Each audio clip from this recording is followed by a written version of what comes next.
తెలంగాణ ప్రజల చైతన్యం కోసం, తెలంగాణలో మానవ హక్కుల కాపాడడం కోసం తన జీవితాన్ని త్యాగం చేసినటువంటి మహోన్నత శిఖరం, పేద బడుగు బలహీన వర్గాల బహుజనుల యుద్ధ నౌకైనటువంటి అమరుడైనటువంటి గద్దర్ గారిని స్మరిస్తూ ఈరోజు ఓయూ ఉస్మానియా ఆర్ట్స్ కాలేజ్ ఉద్యమ కేంద్రంగా ఈరోజు గద్దర్ అన్న గారికి బీసీ ఆజాదీ ఫెడరేషన్ ఆధ్వర్యంలో ఘనమైనటువంటి జయంతి కార్యక్రమాన్ని నిర్వహించి వారికి నివాళులర్పించడం జరిగింది.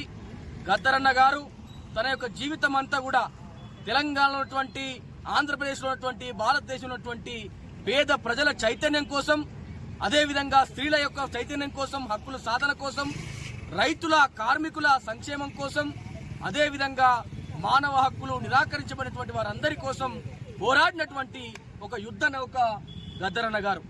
అదేవిధంగా తెలంగాణ రాష్ట్ర సాధన కోసం ఊరూరా పాదయాత్రలు నిర్వహించి ఉద్యమ చైతన్యాన్ని రగిలించినటువంటి నిజమైనటువంటి సిద్ధాంతకర్త మహనీయుడు గద్దర్ గారు.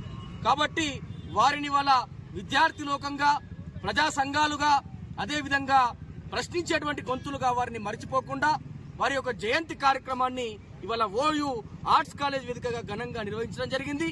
ఈ సందర్భంగా మేము డిమాండ్ చేస్తా ఉన్నాం, కేంద్ర ప్రభుత్వం వెంటనే గద్దర్ గారి యొక్క సేవలను గుర్తించి వారికి భారతరత్న అవార్డును ప్రకటించాలని చెప్పేసి మేము ప్రజలుగా డిమాండ్ చేస్తా ఉన్నాం.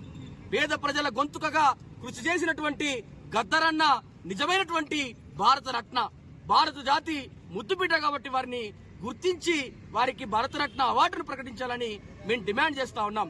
గద్దర్ అన్న గారు వారి యొక్క కృషి ఇవాళ మొన్న మాట్లాడుతూ బండి సంజయ్ కుమార్